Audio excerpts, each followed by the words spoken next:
ariko njyewe uburyo nabaga mfite kwa kundi mwaga mwicaye nko mu ntuza mu rusengero, nabaga mfite intuza izindi mbaraga cyane ko nakundaga gukoresha inzoka, yabaga ari inzoka itagaragara, we ntabwo wari kuyibona, yabaga iri mu buryo mu myuka nyine y'umwijima utapfa kubona. The Zoom TV 24 twongeye kubasuhuza inshuti bakunzi ba The Zoom TV 24, tubifuriza amahoro y'Imana, tunabibutsa gukomeza gukanda kuri subscribe ndetse no kuri notification kugira ngo mukomeze mushyigikire umuryango ndetse munawagura w'abakunzi ba The Zoom TV 24. Nkuko mubibona imbere ya kamera turi kumwe n'umukobwa mwiza ukiri muto, n'umukobwa witwa Berize. Abenshi baramuzi cyane mu buhamya butandukanye yagiye atanga mu bitangazamakuru binyuranye, ubuhamya bw'ubuzima bukomeye yanyuzemo, ariko wenda hari n'abandi bataramubona igihe cyaba ari iki, akaba ariyo mpamvu tugiye kumuha ikaze ndetse tunamusaba gutangira yibwira abakurikiye The Zoom TV kugira ngo n'abamubonye bwa mbere bamumenyereho. Ikaze kuri The Zoom TV nanone. Murakoze. Amazina nitwa Umuhoza Berize, ndi umukobwa nkaba n'umukristo, nsengera mu cyaha hafi, ni naho ndiri ingaburo. Kandi reka tubanze twiragize Imana mbere na mbere, kuko ikintu cyose ni ukwiragiza Imana. Turagushimye wera wa Isiraheli, tugushimiye kugira neza kwawe, tugushimiye kuri Imana nziza, Imana iteye ubwoba kandi Imana y'inyembaraga, Imana y'inyembabazi. Tugushimiye kugira neza kwawe mwami wanjye muri aka kanya. Dore mwami, sinjye ugiye kuvuga ahubwo n'izina ryawe rigira ngo rihabwe icyubahiro. Ndagusabye mwami, uhagarara imbere yanjye nesiriminikide, ubane nanjye muri byose, ungirire neza nyiringabo. Ndakwinginze ubu buhamya wese bumwigishe kandi bugiraho bumukura naho bumugeza. Ngaho mwami kandi ukomeze ufashe n'iki kinyamakuru data, ngaho ngwino ubane natwe muri byose, kandi buri wese ubureba wese umuhe umugisha wawe. Ngwino ubane natwe muri byose, ni mu izina rya Yesu Kristo, amen. Yego, urakoze cyane kuturagiza Imana ndetse no kuragiza Imana abakurikiye The Zoom TV bose. Nkuko abadukurikiye babibonye mu minsi yashize, twabagijeho igice cya mbere cy'ubuhamya bwawe, kuko uri umuntu ufite ubuhamya burebure, ntabwo wavuga umunsi umwe cyangwa mu gice kimwe ngo uburangize. Twagarukiye ahantu, niba nibuka neza, wari ugeze aho wavugaga ko mu gihe ari ikuzimu imbaraga wari ufite zatumaga wihindura utuntu tw'utunyamaswa twinshi, harimo inzoka ndetse n'utundi dusimba bita twa Marie Jose. Twaguha ikaze ugakomerezaho, siko bimeze? Yego, murakoze. Mu by'ukuri nubwo byari bimeze gutyo, byari ibihe bigoye cyane kandi bikomeye, nubwo abantu benshi badapfa kubyiyumvisha cyangwa babashe kuba babyumva cyangwa kubisobanukirwa, kandi nyamara ibintu tuvuga ni ibintu byabayeho kandi twe twarabibonye, tubirebesha n'amaso yacu. Byari ibihe bikomeye cyane kubona nshobora kuba ndi umuntu uri kugenda mu nzira ukambona, ukabona ndi igikoko cyuzeho Marie Jose, kuko abantu benshi bagendaga babibona bakagira ubwoba, bakavuga ati uyu si umuntu ahubwo ni dayimoni riba mu bantu. Byari ibintu bikomeye, kuko iyo nabaga ndimo ndagenda cyane, ko abo nagiye mbana nabo ni benshi cyane banzi, hari abo twagiye tubana nabo, abo banzi nyiri Marie Jose, ugasanga nk'uko turi nko mu rugo, ugasanga sinajyaga ndyamana nabo, nirindaga kuryamana nabo cyane, ko iyo nabashoboraga kuba naryamana nabo, hari igihe nahabwaga ko ngomba kurara nkabanigagura. Rero bakavuga ngo bare batewe n'abadayimoni, kandi dayimoni ritari kure yabo ahubwo riri hafi yabo. Nubwo byari bimeze gutyo, nakomeje gukorera Satani, ariko nubwo nakomeje kumukorera, byari biri mu bihe byo kuba, byari mu bihe byo kuba nakomeza kuba umwami Yesu nanjye yari arimo arampamagara, kuko muri icyo gihe byari bimeze, naje kugenda, kuko nababwiye uburyo nagendaga ngusha ibyumba, uburyo nagiye nkorana n'abantu bagiye batandukanye, uburyo nagiye nkorana n'abapasiteri, uburyo nagiye nkorana n'abakozi b'Imana, nagiye byose mbibabwira muri cya gice cya mbere.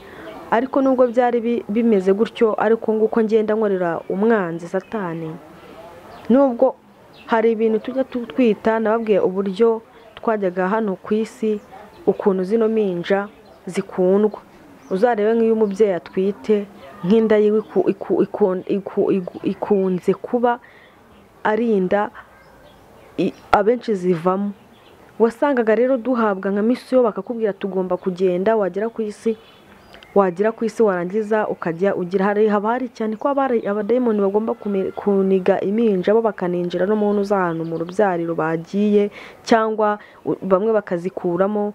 Ariko njyewe uburyo nabaga mfite kwa kundi mwaga mwicaye nko mu ntuza mu rusengero, nabaga mfite intuza izindi mbaraga cyane ko nakundaga gukoresha inzoka, yabaga ari inzoka itagaragara, we ntabwo wari kuyibona, yabaga iri mu buryo mu myuka nyine y'umwijima utapfa kubona. Noneho iyo nagukoragaho ku buryo we waribazaga ati wowe ntabwo wabashaga kuba wabibona, ariko gusa ugasanga hari abana benshi bagiye bapfa muri ubwo buryo, ugasanga hari inda zagiye zimwe na zimwe zivamo. Ariko nubwo byari bimeze uko nguko, cyane ko hari igihe negeze kugenda turimo turagenda ahantu mu muhanda, icyo gihe duhura n'umumama yari ahetse akana k'agahinja. Kimara kukagira ngo ndagira ngo mbasobanure ukuntu impinja zikundwa. Ako kana barimo baragenda bageze mu nzira ahantu mu muhanda nyine barimo baragenda, noneho haca abakobwa ku bari abakobwa bari mu buryo bwa kimuntu, ariko n'ubundi bari dayimoni. Barangije baramubwira ati tega tugukorere umwana wawe neza mada. Bamugirira intuza umwana kwa kundi bahindukiza umwana, bakimara kumuhindukiza babatwaye umutwe. Noneho bakimara gutwara umutwe n'undi urumva umwana yari yapfuye, ntabwo yari akiri umuntu, n'undi yari yapfuye ari uwo guhambwa. Bakimara kumutwara umutwe umugore akavuga ati se ko numva ibintu birimo biranshokaho, ni ibiki biri kumbaho? Kumba umwana yari yatwawe kare cyane yagiye. Urumva n'ubundi buryo hari igihe ubona abana benshi cyane ko njye nakunze kumurika abantu b'abana, nabo narabamuritse, ugasanga hari indirimbo najyaga nkunda kuvuga ngo amafoto yaje, nkakubwira ngo mwateranye nk'abana benshi, nkavuga ati namwe mujye muvuga ngo twaje.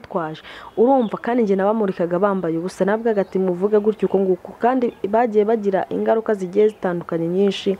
Murabona nk'intuza kwa kundi umuntu agwa ukajya kubona umwana araguye yikubisa hasi, bya bintu byitwa igicuri, bira bintu baba barabimurikiye. Urumva njyewe narakubwiraga gutya, babaga ari nk'abanyeshuri twiganye, abana twiganaga, abo niganye nabo cyane ko nanize nta hantu namwe natakoreye. Mu banyeshuri narakoranye nabo, mu bahantu hose hagiye hatandukanye, aho hose nagiye makorera. Noneho iyo twaga turi nko ku ishuri nabaga nandukanye n'abandi bana, cyane ko ikiganiro cyanjye cyabaga mu kanwa kanjye, ntago ari icyo ku isi nk'ikindi cy'abandi bana batera amasitori bavuga. Reka ahubwo njye wasangaga ikiganiro cyanjye kimbaho ari ikiganiro cy'ikuzimu.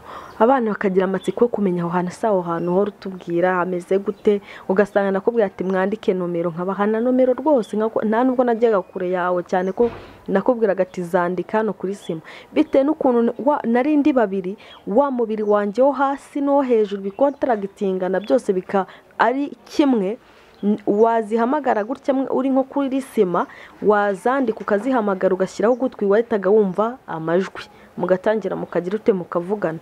Rero iyo nabaga nka gutyo ndi nko ku ishuri, hari igihe kimwe noneho twegeze kugira abana bari bagiye gukora icya leta, bagiye kubona babona umukobwa yarari icyo gihe hejuru mu giti. Noneho uwo mukobwa arangije amena intuzi inyanya, noneho akimara kumena inyanya abana bose barabibona, baravuga ati se uriya muntu akameze kuriya ngo mwameneje ku gatebo. Kandi mu by'ukuri ahantu hose bishatse kuvuga iki, ahantu hose dayimoni aba ariyo, nta hantu namwe ajya atinya cyangwa adakorera. Akimara kuzimena izo nyanya, byahise biba ngombwa yuko akagatebo kongera kakiyubuka, za nyanya zongera zisubiramo, zikimara gusubiramo karongera karazamuka kajya mu giti, bahita bamubura. Bagendaga uko kwa kundi tugenda dutanga inuza amanomero abanyeshuri, none nafite igikundiro cy'abadayimoni ku buryo cyane ko narindi ni dayimoni. Noneho iyo babaga baje abo bana baje kundeba, bakaza bansanga bati tubwire ababyeyi, nagiraga icyitwa inkuru mu kanwa kanjye zitabaho, nanjye ntago zari zanjye, zari inkuru za kidayimoni. Iyo rero twabaga turimo turava nko ku ishuri wasangaga akenshi nabundi nakunze mu buryo bwanjye nakundaga kuba ndi njyenyine nabundi nakundaga kuba ncecetse kwibaza se mwana kuki ahora cecetse noneho iyo nabaga ndi nko kuva nko ku ishuri turimo turava ku ishuri muri ubwo mu gihe twajyaga ku ishuri cyane ko iyo nabaga ntashye buri saha ya saa 8 cyangwa saa 9 saa 8 nabaga nabyutse nagiye washobora kunsanga mu irimbi amarimbi ari amarimbi y'ikabuye ari amarimbi ahantu hari irimbi henshi nakundaga kuba ndiyo cyane ko hari igihe nabaga ndi nko kwa nyogokuru wanjye akiriho nyogokuru wanjye we akiriho nabaga ndi ahantu kubera ko hariya ziranciza Nyakabanda murabona ko habaza Nyabarongo ugasanga niho nibereye kuri Nyabarongo nka nimugoroba ngasanga noneho bitewe nk'ukuntu urani kuntu Nyabarongo iyo yuzuye ukuntu bimeze wasangaga kandi zanasenyaga n'amazu noneho hari igihe kimwe negeze kujya aho ngaho kuri Nyabarongo noneho ndangije ngwamo hasi ariko icyo gihe mu kugwamo hasi hari abasare barabibona baravuga ati uriya mwana kamanutse hasi amazi aramanukana bankuyemo baravuga ati ko uyu mwana agihumeka bitebye kandi ko nta kibazo yagize nukubera iki birabacanga bakibaza cyane ko Satani yabanjije kunkoresha mu buryo butumvikana kandi budasobanukiwemo n'abantu bose ngo babashe kuba babimenya nk'urugero nk'uko inzoka ari kunyinjira muri njyewe amara kunyinjiramo ugasanga inzoka inyinjiyemo kandi inzoka bakayinkuramo nta kibazo mfite byari kugutangaza kandi byonyine byongeho inzoka yizinze iyo yizinze byanze bikunze ibigomba kukurya cyane ko ahantu hose nabaga ndi inzoka zabaga zihari cyangwa nimba ninjiye mu nzu yawe hahitaga huzuramo ikintu bita imbeba imarijoze udukoko twose nabaga mfite cyane ko iyo nihinduraga utwo tunyamaswa ni nabwo nangaga ko umuntu iyo nakubonaga wishe inzoka ni nkaho ari njye wabaga wishe kuko cyane ko narazikoresheje cyane ziri mu bintu byanjye nagiye nakoresheje urutoni ushobora kubaza ngo urutoni nk'urugero rukunda gukoreshwa nk'abantu b'abapfumu bakomeye cyane nk'urugero urutoni ni agakoko k'akanyamaswa umuntu agendana cyane reka nkavugeho kuri aka kantu urutoni ubundi usanga ruba rufitwe hari abapfumu nabo barugira urwo rutoni nk'urugero iyo ushaka kuvuga ngo hari igihe uvuga ngo ndashaka kugira ngo njyewe ngenda ntereta warangiza kugira ngo umuntu agukunde bakaruguha akenshi bakunda kurushyira nko ku mapantaro kumanuza ano mapantaro yabo y'imbere utwo tw'abahungu bambara tw'imbere nyine dutoya bakatumushyiramo gutyo nk'ushyiramo nk'umweko ahantu hose ugiye ugakundwa urutoni urumva ni urutoni aba ari igikundiro baguhaye ni igikundiro cy'abadayimoni ku buryo ahantu hose uciye uba uri mubi uba uri mwiza urahaca buri wese akahita kwifuza akagukunda ahantu hose ndi kuko mfite izindi mbaraga zibakurura urumva nagiraga urutoni nkagira igikeri nkagira inzoka nagiraga utuntu twinshi cyane tw'udukoko tw'ubwoko bwinshi nkagira intozi bwari bwinshi cyane ubwo bukoko rero iyo nabaga ngeze nko mu nzu yawe hahitaga hazamo marijoze imbeba ibiki byose bikazamo noneho hari igihe kimwe twari turimo turakinana n'utwana tukiri nyiri gato imbwa zirangije ziza zinsanze turi gukina n'abandi bana barirukanka imbwa zimbera akaramata ukibaza ati se kuki we zitamuriye kandi ko iziriya mbwa ziba zikaze bakibaza impamvu ariko bikabacanga ariko nazo narazikoreshaga nashoboraga kuko nakunze gukora ibintu nakunze no gukorana no kuba natandukanya umugabo n'umugore hari igihe urugo rusenyuka ukagira ngo rwasenyutswe kubera umugabo ahubwo barinjiriwe na dayimoni bariko batabizi ugasanga naragendaga namara kugera iwanyu nkabatandukanya kandi mubana nkabacamo amacakubiri mukaba muratandukanye n'umugabo wawe urumva rero abantu bafite ingo biba bisaba kuba maso kuko akenshi ari igihe bitaturuka ku mugore cyangwa ku mugabo ahubwo barinjiriwe n'abadayimoni kugira ngo babashe kuba basenya urwo rugo batandukanye umubano wabo hagati yabo nabo urumva iyo nabaga rero izo marijoze zinyuzuyeho abantu batangira kubibona, abantu bose batangira kumenya ko ndi dayimoni. Uko abantu bagenda babimenya niko noneho nagiye ngenda buri wese nyine urumva iyo umuntu akubona uri nk'igikoko, cyane ko iyo byazaga gutyo wahitaga mwarabibonaga visave amaso ku maso, pana amaso y'umwuka ngo uri mu mwuka, ibyari ibintu biri visave gutya, tugahura gutyo ukatuzimbonaho zinyuzuyeho, buri wese akikanga, umuntu wese akagenda akikanga ati wa muntu nuko mwuka ameze. Urumva wari gutangira kuntinya ukavuga ati umuntu ateye ubwoba. Noneho ubwo ngubwo nubwo byari bimeze gutyo, naje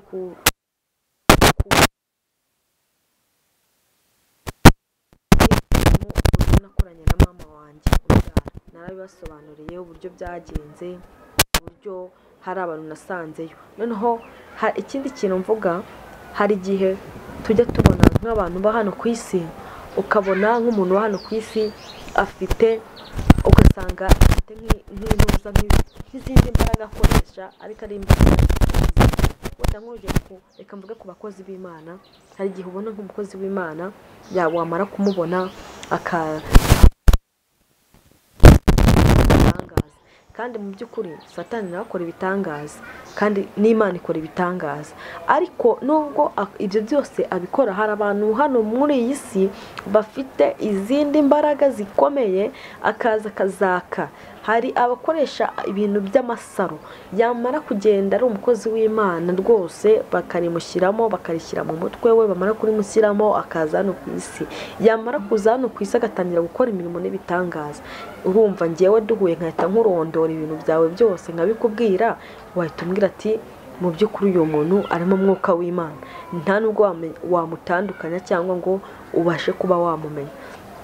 Nubwo biba bimeze gutyo, gusa ijambo nubwo ryambwiye ngo tuzamenyera ku mbuto zikwiranye abihanye, ni naho mubamenyera nimba yarakuye izo mbaraga aho ngaho, cyane ko bazana n'indimi ziragira. Kandi nimba ari ikintu Satani cyamunaniye, ururimi rwo mu ijuru nicyo kintu cyamunaniye gusobanura, ntarwo azi, ntiyanarusobanukirwa, ntiyanarumenya.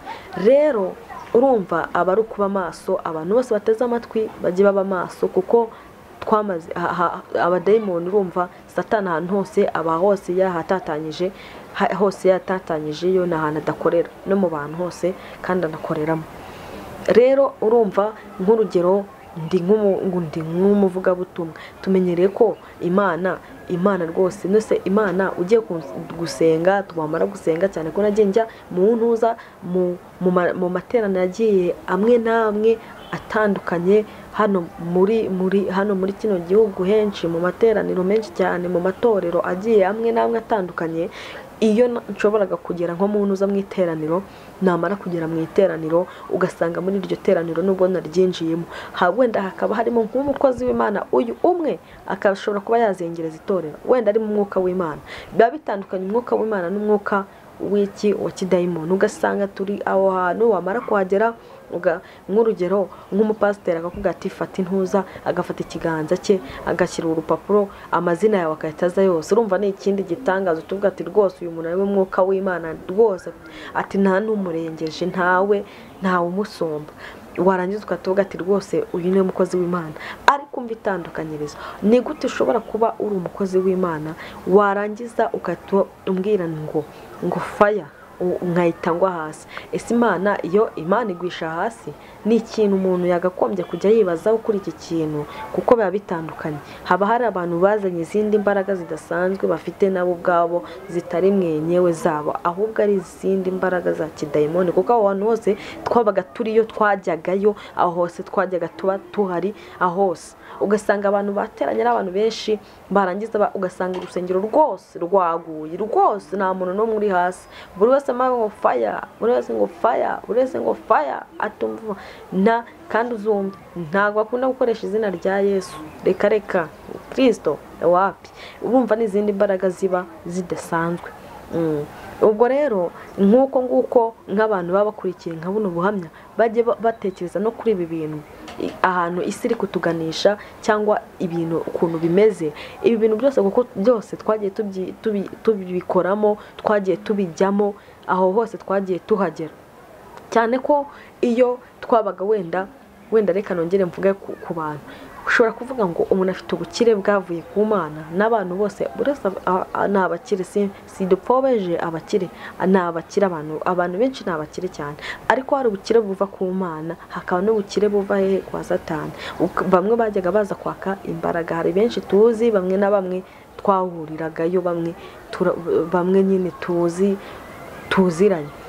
Rero nk'urugero nshobora ngewe kuba naragiye kuzana imbaraga nkubaka amazu ahantu hose nkubakisha, ariko ni uburyo bwa kidayimoni. Namara kubwubakisha narangiza nkahita negekwa kuvuga ngo sinzanarya ibyo biryo, bagahita kwakundisira tumva icyitonderwa. Ibyo byose urabibonye, ugomba kwambara inkweto imwe, ugombye kwambara ishati imwe ntizakuvaho, ugomba mbese baguha kondisiyo y'ikintu cyangwa gatunzi, nayo bakaguha gatunzi y'amafaranga azajya aba ari aho ngaho buri munsi, ugenda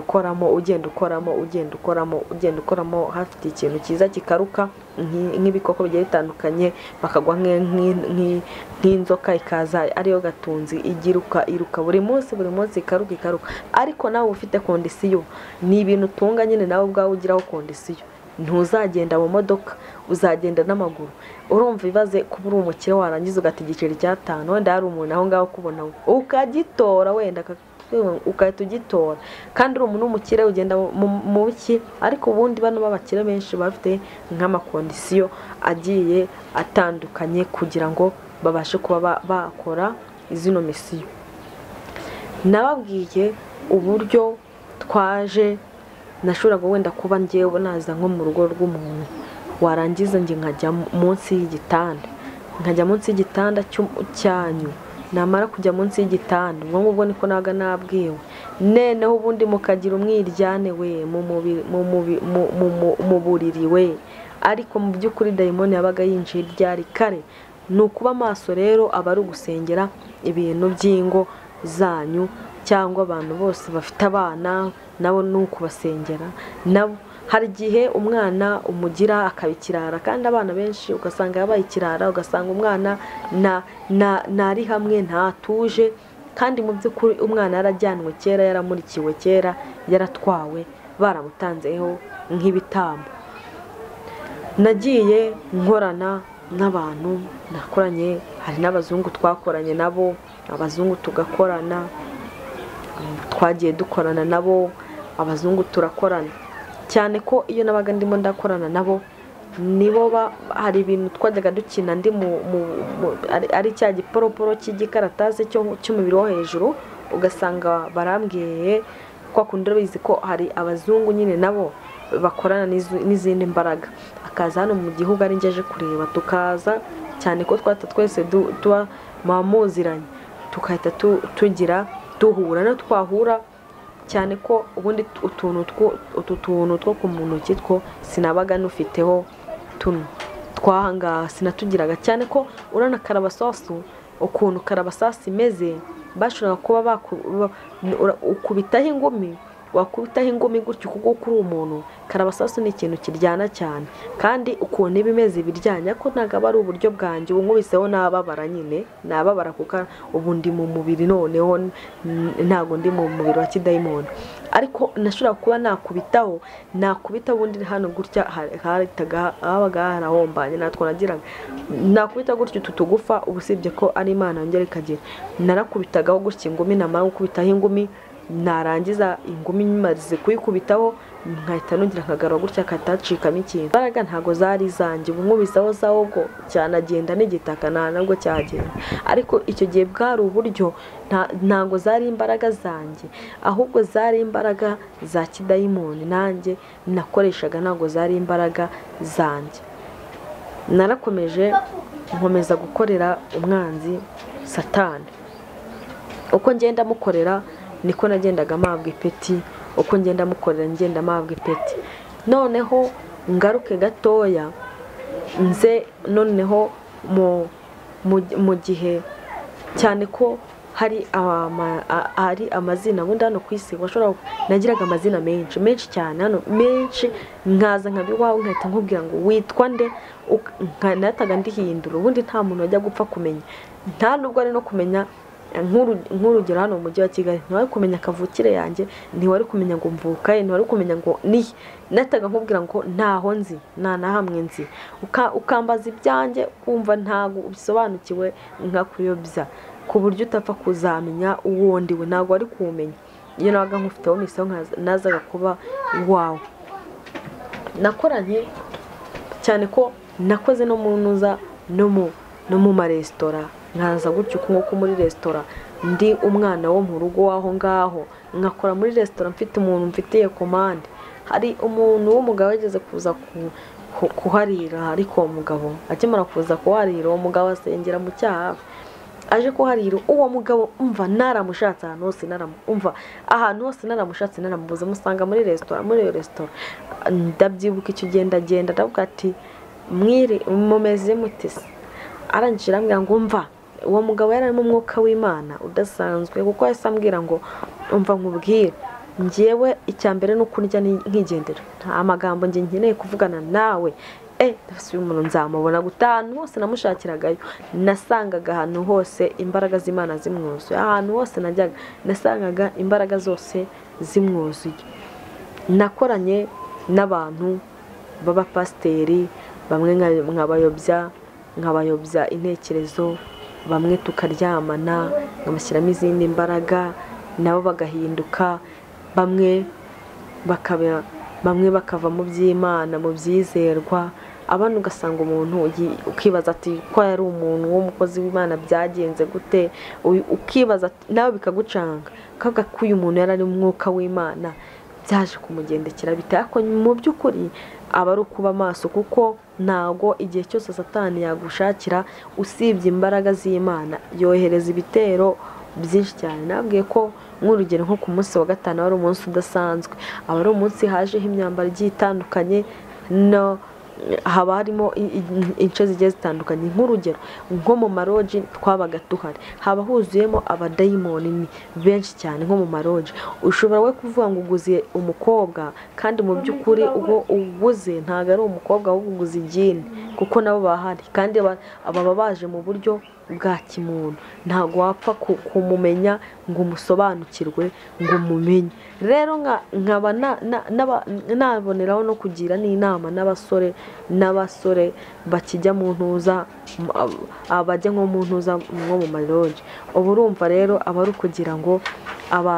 ukugira ngo babashe kuba bamenya n'ibyari byo, cyane ko Satani ahantu hose yahinjiriye. Nko mu maroji hose yarahinjiriye, aho hose yarahinjiriye.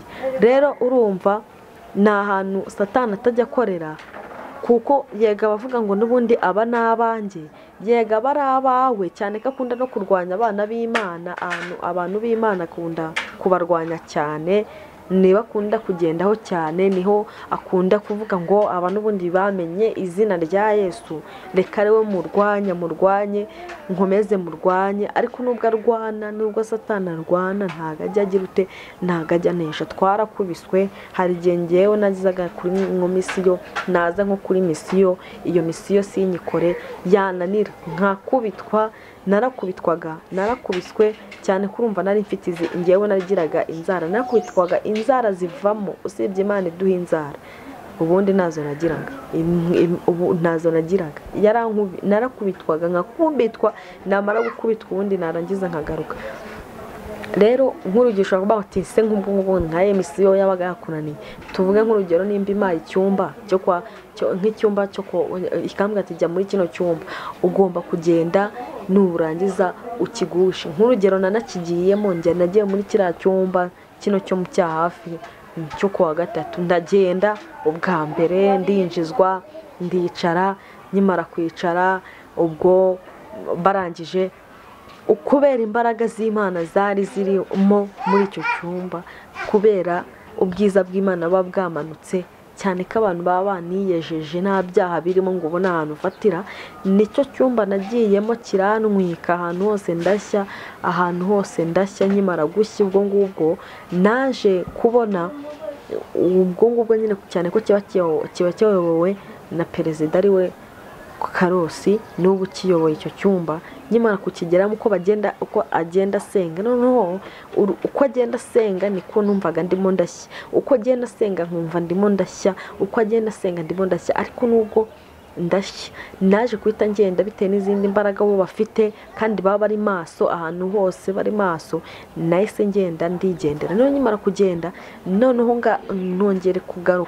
nongeye kugaruka noneho nsanga batse umuriro ndavuga ati ndabategera bagiye hehe kwihana cyane ko atagusengera wiyejeje cyangwa ntago bagusengera utiyejeje urabanza ukiyeza ugakura ibyaha imbere yawe n'Imana urusika imbere yawe n'Imana ibintu byose ukabanza ukiyeza noneho iyo maze kwiyeza nabo ntagashobora kukubwira ngo imodoka kandi ufite ibyaha hoya banza wiyeze numara kwiyeza abone nimba hari Imana iri bukore iragikora kuko Imana ikorana n'umutima ntabwo ikorana n'umutima utejejwe ikorana n'umutima wejejwe ubwo ninjiramo ubwa kabiri tinya ukuntu Satani ari umugome uwo munsi yarambwiye ngo ngomba kwambara ijipo ndende ku buryo nta muntu uri bundabukwe nambara ijipo ndende nambara n'agapira nyimara kugeramo wabonaga ko nshobora kuba ahari mu bigaragara nawe wari gupfa kumvumbura nta nubwo ari no gupfa kumenya narinjiye kandi urumva ninjiranye izindi mbaraga zidasanzwe zirengeje izo najyanyeyo cya gihe noneho nkimara kwinjira naragiye ndicara bahamagara abantu bose ngo baze bihane uri umusambanyi ntibagutinya kuvuga ati ihane ntago bakubeshya iby'umugisha nta mugisha uhari kandi koko ugomba kwihana ukabanza ukiyeza barangije nanjye ninjira muri abo ngabo mu bantu bagiye kwiyeza mbinjiramo ndavuga ati nta muntu uri bugire gute uri buze kumenya urumva bwa mbere naje misiyo yananiye ubwo noneho nkimara kwinjira uko ngenda mbegera uko ngenda negera uko negera uruhimbi niko barimo barasenga kuko icyo gihe Perezida Karosi yari ari imbere ni uburyo yarayoboye iteraniro wese abona ko haje idayimoni cyane ko yajya abwiye abantu ati hano harimo idayimoni ryinjiyemo hano kandi arangije kubibabwira kuko hari n'igihande yahagurukije cyane ko n'abahanuzi nabo baba Imana iba yarabakoze ku maso abenshi ariko icyo gihe mu buryo najemo naragiye gutyo kuko ngenda musatira nari mfite izindi mbaraga zidasanzwe uko ngenda nsatira niko nari noneho nazanye izindi mbaraga zirushije izo nazanye mbere urumva Satani yari yamaye izindi yari yanyujuje noneho akimara kugira kuma izindi mbaraga zirengeje za zindi uko ngenda negera uruhimbi niko basenga akansatura urana nk'urugero nk'inzoka ukuntu imeze mu gitwariro cyayo uko asenga niko ansatura umutwe wanjye narabibonaga ngewe mu buryo bwanjye nari ndi kubibona mu buryo bw'umwijima ko ndimo ndangirika uko asenga niko arimo aransatura uko asenga niko arimo aransatura noneho uko bagendaga basenga amasengesho aragiye gutyo aragenda arantwika uko agenda antwika niko nanjye noneho byaje kuba ngombwa anca intege akimara kunca intege naje gusubira inyuma ariko gusa nubwo naje gusubira inyuma we yari yambonye ko naje mu buryo bwa kidayimoni buteye ubwoba kandi bukanganya arangije yavuga ijambo ati genda n'ubundi nutagenda uzagira ute uzapfe nudakizwa uzapfe kandi koko cyane ko Satani yakunze kuvuga ngo umubiri wanjye wo hejuru uveho nindangiza kurane n'uwo hasi noneho icyo gihe kuko byaje no kuneza n'imisaraba 3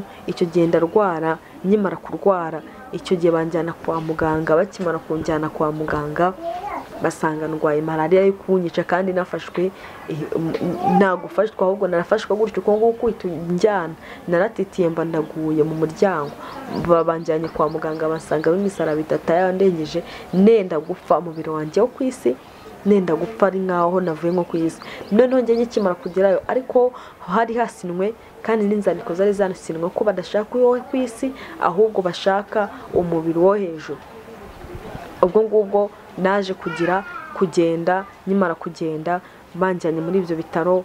ubwo ngubwo barangije ku isaha ya saa 9 zuzuye za nijoro nibwo naje kubona muka data afite papa we, nibwo mu isa muka data ise apfa ahita ava ku isi, aba mbere igitambo cya wa mubiri wanjye wo ku isi kandi niho wari kugendera kuko byari byasinwe kandi byari byananditswe hose inzandiko zasinwe. ubwo mba mbonye igitambo cyo kutagira gutya cyo kutava ku isi. ubwo cyane ko Satani hari igihe yashobora kuba yanjyana nko mu ishyamba akamanura nk'urutare nk'urubuye runini cyane kugira ngo amaguru yanjye ahite yatwara mve ku isi, ryamara kuyagira bikaba ngombwa ko hongera akaboneka ikindi gitambo, akataboneka ikindi gitambo. urumva yaranshakaga ahantu hose kugira ngo mbashe kuba nakorana nawe, cyane ko kera nakundaga kuba nababwira nti abo bagenzi banjye bo babaga bafite ibinono nkavuga ati senye nzagira ibinono ryari bakavuga ati buretse nawe uzabizana uzabigira. rero hari igihe kimwe ubwo ngubwo akemara kuvuga ayo magambo nkomeza kushyeshyerwa nk'uko nashyeshyewe cya gihe. kumbi aho ngaho ni naho naboherewe nkirizwa. nkimara gukizwa ubwo nari narakizwa, ahubwo nahise njyande mu kindi cyumba nsangayo abantu b'Imana basoma amagambo avuga ngo kanguka yo muri Yesaya 52 ngo wambare imbaraga. sinajyaga ubundi numva ijambo ngambara imbaraga yewe ngambara imbaraga zawe ngo wihungura umukungugu. arangije atuvuga ngo yewe mukobwa watwawe uri imbohe we. nuko uwo muntu yavuze, uwo mama niko yasomye iryo jambo. akimara kurivuga narahiye cyane ko nkimara gushya namanutse nirukanka mbura ahantu ko kurigitira numva ndahiye. iryo jambo sinzi impamvu ubundi ntago byajyaga bimbaho, ariko iryo munsi ryaragiye riranyutsa numva ndahiye, numva mvuye mu byanjye, numva ndahiye, umubiri wanjye wose ndashya ndakongoka. noneho ndirukanka nuko ndi kwirukanka mura n'abandi bari mu mwuka w'Imana bari babibonye ko ndi mu buryo bwa kidayimoni bukomeye. barangije barasoma bansindisha Bibiliya banyirukaho, banjyanisha Bibiliya bakaza bakazindambikaho Bibiliya ndashya, niko ndimo ndashya, niko ndi gushya. noneho ntangira gusaba ubutabazi. urumva cyane ko nababwiye ko nashobora kuba ndi nka hano ku isi ndi nko ku nyanja ahantu habiri hatandukanye. ntangira no gusaba ubundi bufasha bwo kuba nayitangira gute, nayitangira nko mu nyanja. ntangira gusaba ubundi bufasha, kandi ubwo bufasha kugira ngo mbubone byonyine byari ngombwa kugira ngo ntangira kuvuga ngo reka noneho ntangira gusaba izindi mbaraga. umujyanama ndavuga ati ndashaka ko wamfasha ukama ubundi buryo bwo kugira ngo mpinduke kubera ko ndimo ndashya. urumva cyari igihe cy'Imana cyageze, igihe cy'Imana. ijambo ryarambwiye ngo Imana yatumenye tutaraba urusoro mu nda ya za mama, bataratumenya tutaravuka, yarabituzi byose yari ibizi. nangira kwa kubundi bufasha uko ngenda nakufasha kuko nge nari ndi gushya. urumva nawe imbaraga z'Imana n'imbaraga z'umwijima n'umucyo w'Imana wahuye n'umwijima, namwe murabyumva ukuntu abari komba byari hatari. imbaraga z'Imana zo zirakubita kuzikotsa, zarakubitaga zigakubita zikagera ikuzimu. kandi koko irandirimba ivuga ngo kandi urukundo rw'Imana rugera ikuzimu, naho rugerayo n'ubyumva yumve ko rugera hehe ikuzimu, kuko naho rugera rukanyeganyeza urukundo rw'Imana. ubwo uko ngenda shya niko nagenda gashya, uko ngenda ndimo ndirukanka shya, ndimo ndashaka ubundi bufasha, nabuze ahantu ho kuba najya gutya ngo yite mpinduka, nahabuze.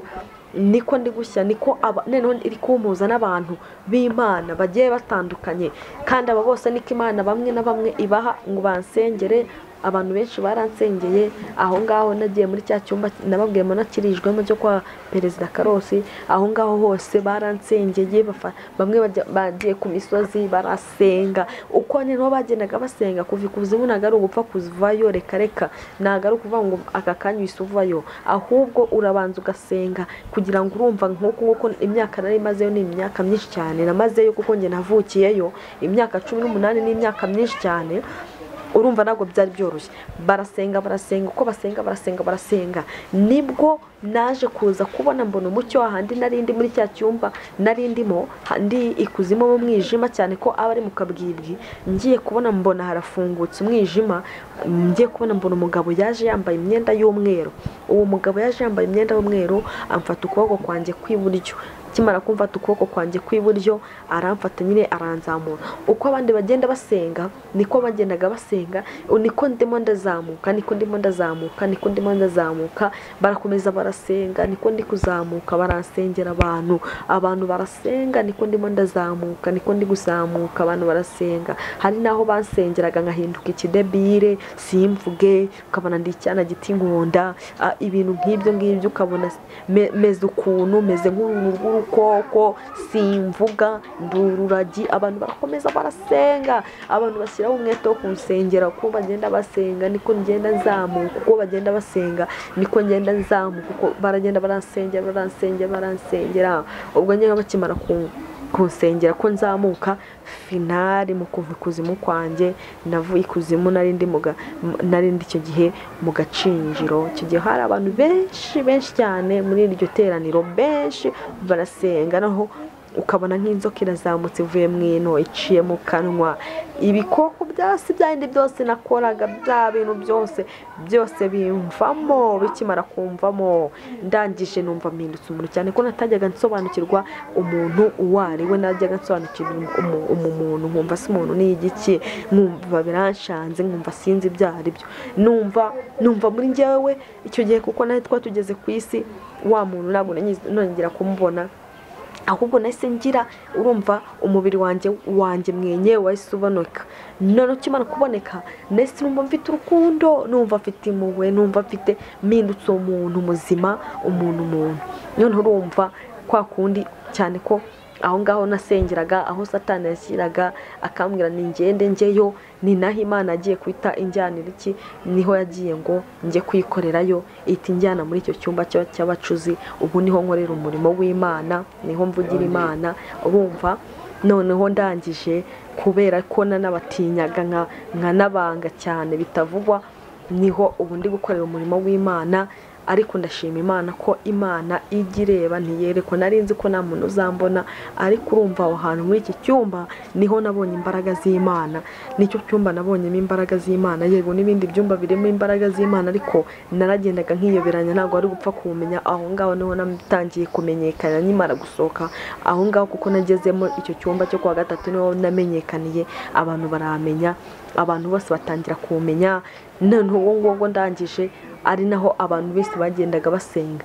Urumva Imana ikora imirimo, iyakoze ibyanjye ntabwo yananirwa ibyawe, cyangwa ubona ibyananiranye imbere yawe, cyangwa ushobora kuvuga ngo ufite uburwayi bukomeye, cyangwa ushobora kuvuga ngo ufite ikibazo runaka. Ibyo byose Imana nta na kimwe idashoboye. Imana ikura ikuzimu umuntu yaragiye ari muto akamara imyaka 18, ntago yabunanirwa kukuvura, ntago yananirwa kugukiza. Urumva dufite Imana ishoboye byose, kandi Imana iracyariho, kandi n'abari batakaje ibyiringiro bumve ko Imana yacu igishoboye, kandi n'ahantu hose igerayo, kandi n'urukundo rw'Imana rugera n'ikuzimu rukahanyeganyeza ahantu hose rugerayo. Urumva rero Imana yacu yarakoze. Nkunda kuririmba, nkunda kubyina. Icyo umwami anshobeje cyose, ikintu cyose anshoboje ndagikora. Nshobora kuvuga ati ikintu cyose nshoboje ndakikora. Nimba ari icyo mbwiye gukora ndagikora, nimba kunumyeho ndabikubwira. Ikintu cyose nshoboje cyose, icyo mbwiye cyose gukora ndagikora. Urumva rero dufite Imana ikora, kandi Imana yacu irahambaye, kandi nta na kimwe itazi.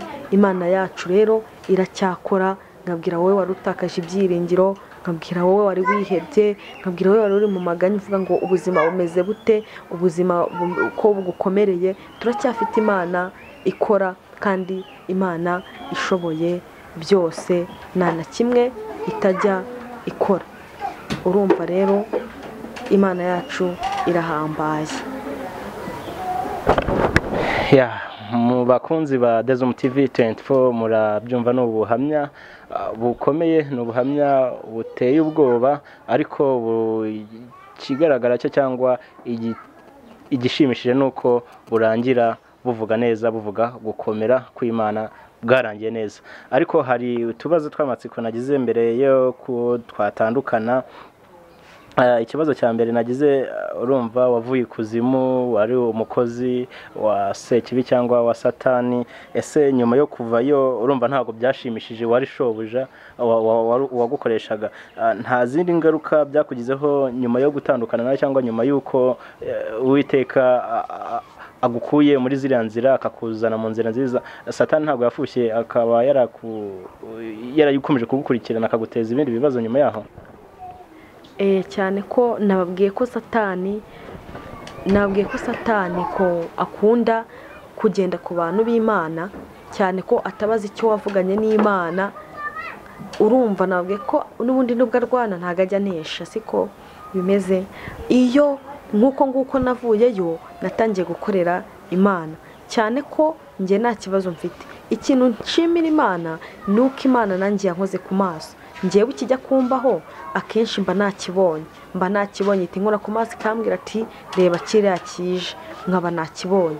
Urumva ahantu hose, cyane no gusenga n'imbaraga z'Imana, nuko Satani arwana naneshe, ibyo byose biramutsinda, kandi ntago n'ubundi azanesha usibye imbaraga z'Imana zinesha. Urumva rero njyewe muri njyewe ubu ngubu ikintu kiza imbere ni Imana yankuye aho ngaho no kuyikorera no kuyibwira abantu. Ni Imana twabonye, ntago twayibwiwe, ni Imana twiboneye twe n'amaso yacu ko Imana ishoboye byose. Urumva njye numva nta kibazo. Ushobora kuvuga ati uryamye ntabwo ushobora kubibona, cyangwa ukibaza ati uryamye za mbaraga akoreshaga ntizishobora kuza. Oya, ahubwo iyo ndyamye ni imbaraga z'Imana. Hahandi hazaga ya myuka mibi, aho ngaho naravunje. Ahari imyuka mibi haje imbaraga z'Imana. Ubu ngubu ni Imana, nshobora kuba ndyamye, Imana ikaba iri kunyereka ibyayo, atari iby'abadayimoni, ahubwo ndi kubona ibyayo.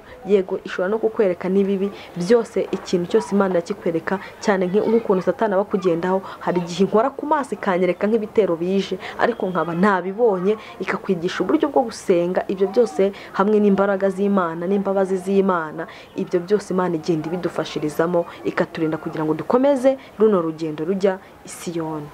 Ikindi kibazo umuntu wese yakibaza, nk'umuntu wabaye kwa Sekibi, umuntu wabaye imyaka igera kuri 18, niba ntibeshye, uri umukozi wo kwa Satani, ukora ibintu bigayitse, ukora ibintu bibi cyane, ariko ukaba warabivuyemo. Ubu ngubu tuvugana, ubuzima wabwira abadukurikiye ko ubuzima bwawe buhagaze bute? Nk'ubu ngubu ukuntu ubuzima bwanjye buhagaze, ikintu cya mbere ni uko mbanza gushima Imana ko ngihagaze imbere yayo, kandi ko nkiri imbere yayo. Ukuntu ubuzima bwanjye buhagaze nuko numva nezerewe. Ubundi ikintu cya mbere ni umunezero w'Imana. Ikintu cya mbere nuko nezerewe Imana, ndanezerewe Imana cyane. Kandi ikindi kintu nshima Imana nuko, ikintu kindi nabwira abantu nuko nshobora, nubwo tuba turi muri iyi si, tuba turi mu isi, wenda ushobora kuvuga ngo hari abantu bashobora kuvuga ati ugase Berize ubwo ngubwo ameze ate, ameranye ate n'imiryango, wenda nabyo ushobora kubyibaza urundi muntu. N'imiryango, hari imiryango imwe n'imwe mfite, nabo tujya tuvugana, bamwe na bamwe nabo tukavugana. Cyangwa ushobora kuvuga ngo abantu ntibakugirire ubwoba bitewe n'ibintu waciyemo. Nyine hari abenshi bitewe n'ukuntu bambona, numva njyewe nta kibazo mfitanye.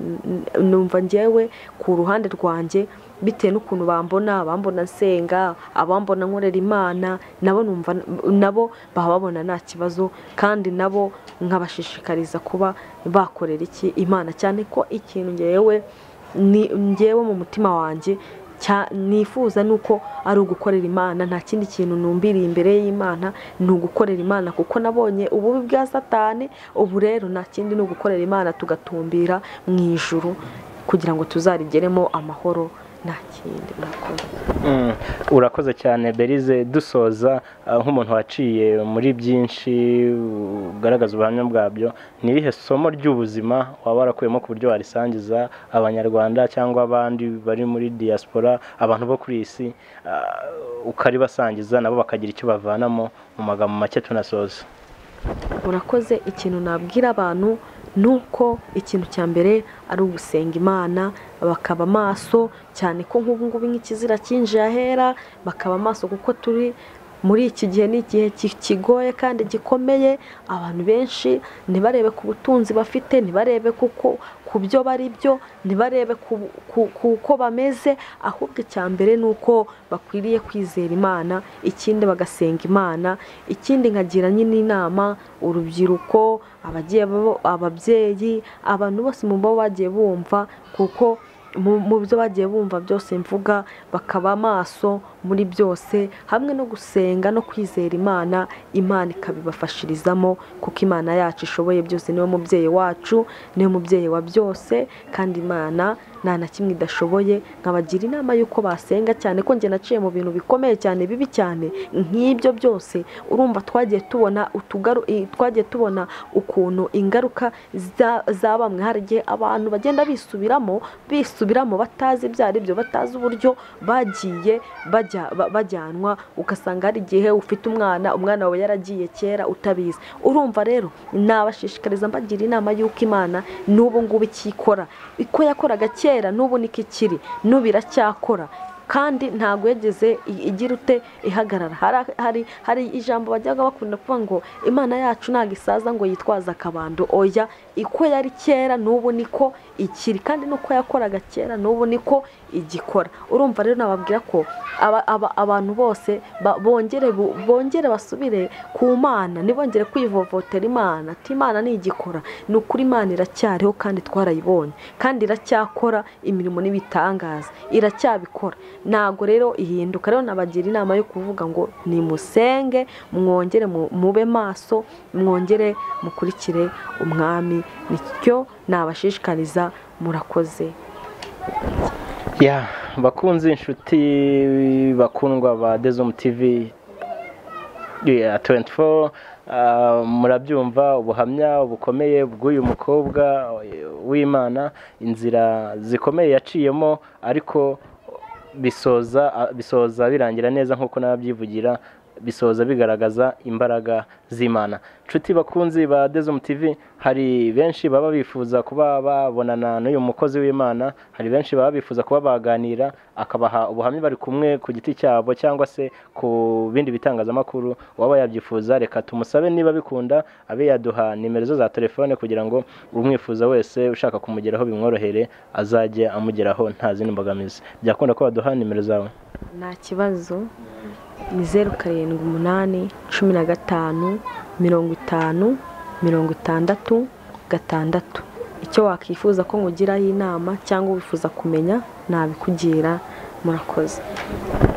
Yego bakunzi ba Dezom TV 24, nk'uko twatangiye dusenga, reka twongere dusabe Berize atwegereze imbere y'Imana, adusezerere ndetse asengere nabwo n'abakuri iki kiganiro kuva ku ntangiriro kugera ku nyusirizo, abahesha umugisha. Turagushimye Wera wa Isiraheli, turagushimye, turaguhimbaje kuko uri Imana yacu bwite. Tugushimiye kugira neza kwawe, tugushimiye ko twakubonye, twabonye imirimo yawe, twabonye ukora, twabonye utugirira neza tutarabo kugirirwa neza. Turabigushimiye mwami. Aka kanya ni akanya keza cyane. Sabiye abantu bose bazumva bono buhamya, uzabahe umugisha wawe, kandi buzagire aho bubakura n'aho bubashyira. Kandi Nyiringabo nsengeye kino kinyamakuru gihe umugisha wawe, kandi ndetse n'abagikoramo nabo data mbasabiye umugisha. Abo bose mwami ndabaguerezere mininki dabala mojome kita ubahuri mine kitabaya manu kirimi jone sansomene negrere. Ubaho umugisha wawe bose, ubakomereza amaboko, ubagirire neza, ubiteho, kandi riba emenu kida ubazarimi kire mene sansomene, ubazirimi kutabaya, ubahere mene kuta jone sansomene nekuta, ubahere simini kire menivone kita. Urakoze kuri Imana. Ndabigushimiye mwami kuri kumwe nabo kandi kuri mu ruhande rwabo. Ngaho ngwino ukomeze ubane natwe, kandi nanjye ukomeze umagarareho mwami. Ngaho ngwino ubane nanjye, nibiba byoroshye Wera, ukomeze umizindi imbaraga nanjye, ukomeze undinde, kandi ukomeze unkireho uburinzi. Urakoze kuri Imana, bikoreye kwiyubahisha, ni mu izina rya Kristo Yesu twambaje. Amen.